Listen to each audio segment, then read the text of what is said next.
Di suatu siang yang tenang, sinar matahari mengintip lembut melalui jendela rumah kecil di sudut kota. Di atas meja kayu dekat jendela, seekor kucing betina berbulu belang duduk dengan anggun. Namanya Belang. Ia adalah kucing yang cerdas dan penuh rasa ingin tahu, tinggal bersama pemiliknya yang penuh kasih. Hari itu, Belang tampak penasaran. Di hadapannya, sang pemilik memegang sebuah buah kecil yang belum pernah ia lihat sebelumnya. Buah rambutan yang telah dikupas, memperlihatkan daging buah putih yang mengilap. Di sebelahnya, kulit rambutan merah dengan duri-duri lembut masih tergeletak, menjadi saksi keunikan buah itu.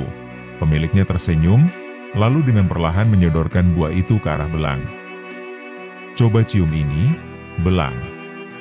Ini manis dan enak, tapi bukan untuk memakan, hanya untuk kenalan saja," katanya lembut. Belang mengendus pelan, matanya menyipit, telinganya tegak. Ia menarik napas dalam-dalam, mencoba mengenali aroma buah asing itu. Bau manis dan segar langsung menyentuh inderanya. Ia menjela sedikit, lalu menarik kepala ke belakang dengan wajah bingung, seolah berkata, "Apa ini? Bukan daging, bukan ikan, tapi wanginya menarik." Tingkah Belang yang penasaran membuat pemiliknya tak kuasa menahan tawa. Ia lalu mencoba memberikan kulit buah rambutan, berharap kucingnya akan tertarik bermain dengannya. Tapi Belang hanya mengendus sekali, lalu menoleh, seolah berkata, "Aku lebih tertarik dengan apa yang kamu makan." Waktu berlalu, dan momen itu menjadi salah satu dari banyak kenangan kecil yang berharga antara Belang dan pemiliknya. Bukan tentang kucing yang memakan buah, tapi tentang rasa ingin tahu, kasih sayang, dan hubungan kecil yang tak tergantikan antara manusia dan hewan peliharaan. Setiap kali pemiliknya melihat buah rambutan, ia akan teringat pada ekspresi penasaran Belang di hari itu. Sebuah kenangan sederhana, tapi penuh makna. Beberapa hari setelah kejadian itu, Belang tampak berubah. Ia menjadi semakin penasaran terhadap benda-benda baru yang dibawa pulang oleh pemiliknya. Setiap kali kantong belanja dibuka, Belang segera melompat ke atas meja, duduk tegak, dan menanti dengan tatapan waspada. Suatu sore, pemiliknya datang dengan sekantong buah-buahan tropis, mangga, salak, duku, dan tentu saja, rambutan.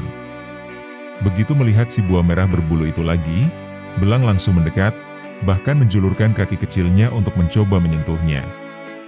Tapi kali ini, ia tampak lebih tertarik untuk bermain daripada mengendus. Pemiliknya mengambil satu buah rambutan, membiarkan Belang bermain dengannya seperti bola kecil. Belang mulai mendorong buah itu dengan cakarnya, menggulingkannya ke sana kemari. Kadang-kadang ia meloncat, pura-pura menyerang buah itu layaknya seekor harimau kecil. "Mungkin kamu kira ini tikus berbulu merah, ya?" Tawa sang pemilik pecah, membuat suasana sore itu semakin hangat. Hari-hari berikutnya, buah rambutan bukan lagi sesuatu yang asing bagi Belang. Ia tak lagi mencoba menjilatnya atau menatap heran. Baginya, rambutan sekarang adalah mainan yang menyenangkan, lebih baik dari gulungan benang, lebih seru dari boneka tikus. Namun, ada satu hal yang tak berubah. Setiap kali pemiliknya duduk dan mengupas buah, Belang selalu ada di sampingnya, duduk diam, menatap, mendengarkan suara kulit yang terbuka, dan aroma manis yang menyebar ke udara. Mereka tidak berbicara dalam bahasa yang sama, tapi mereka memahami satu sama lain, sebuah bahasa yang tak membutuhkan kata-kata. Bahasa kebersamaan. Dan mungkin, di benak kecil Belang, buah rambutan akan selalu menjadi lambang dari rasa penasaran pertamanya, dan awal dari petualangan kecil yang membahagiakan. Beberapa minggu telah berlalu sejak pertemuan pertama Belang dengan buah rambutan. Kehidupan di rumah berjalan seperti biasa, hingga pada suatu pagi, pemiliknya menyadari sesuatu yang berbeda. Belang tak lagi sering duduk bersantai di meja atau mengejar mainan. Kini, ia sibuk mondar-mandir ke atap rumah.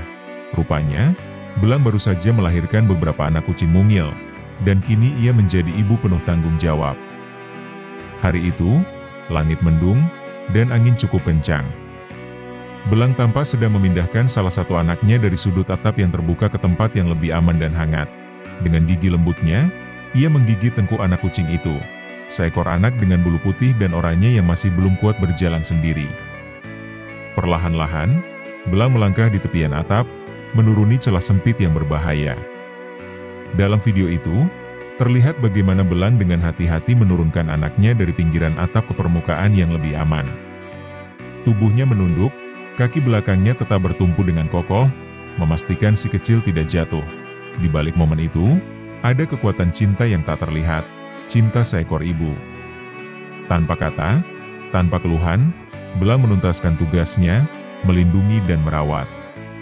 Tak peduli atap licin, pinggiran curam, atau lelah di tubuhnya. Baginya, keselamatan anak-anaknya adalah segalanya. Dari kejauhan, sang pemilik hanya bisa mengamati dengan kagum, merekam momen yang sederhana tapi luar biasa. Ia sadar, belang bukan hanya seekor kucing rumahan.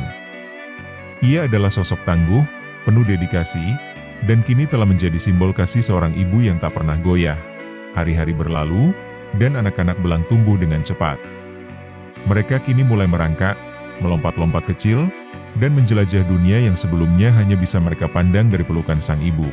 Salah satu dari mereka, anak berbulu putih oranye yang pertama kali dipindahkan belang dari atap, menjadi yang paling aktif. Ia sering naik ke tempat tinggi, meniru ibunya, dan mencoba menyusuri rute-rute sempit. Pagi itu cerah.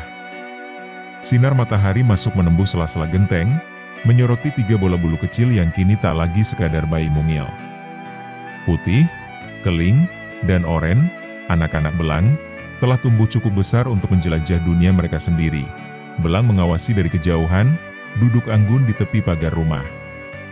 Ia tak lagi mengekor setiap langkah mereka, tapi tatapannya tak pernah lepas dari gerak-gerik ketiga anaknya.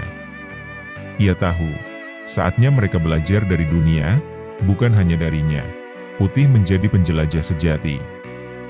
Ia berlari lincah menelusuri celah-celah sempit, melompat dari tembok ketong, mengejar kupu-kupu yang terbang rendah. Ia sesekali terpeleset, kadang nyaris jatuh, tapi semangatnya tak pernah surut. Keling, si pemalu, lebih senang duduk di bawah bayangan pot bunga. Ia memperhatikan, mengamati dengan mata tajam. Suatu waktu, seekor kadal kecil melintas. Keling menunduk, lalu dengan loncatan pelan, ia berhasil menangkapnya. Untuk pertama kalinya, ia mengeong puas. Sementara itu, Oranye, si paling manja, tak pernah jauh dari rumah. Ia lebih suka bermain dengan tali jemuran, tidur di tikar, atau meringkuk di pangkuan sang pemilik saat sore menjelang. Ia lebih manusiawi daripada kucing, atau begitulah pemiliknya bercanda. Namun, petualangan mereka tak selalu mulus. Suatu hari, Putih tersesat. Ia memanjat genteng terlalu jauh, lalu kebingungan mencari jalan kembali. Suaranya mengeong pelan, nyaris seperti memanggil ibunya. Belang, yang sejak tadi duduk tenang, tiba-tiba berdiri. Ia melompat ke atap, mengikuti suara itu. Tak lama, Putih muncul kembali, berjalan di samping ibunya. Dengan tenang Belang menggiringnya pulang, seolah berkata, "Kau boleh pergi sejauh apapun, tapi aku akan selalu tahu di mana kamu." Sang pemilik menyaksikan semua itu dengan kamera di tangan, tersenyum penuh haru. Dari balik lensa, ia tak hanya melihat kucing-kucing yang lucu. Ia melihat keluarga, kehidupan, dan cinta yang tulus, dalam bentuk yang paling sederhana.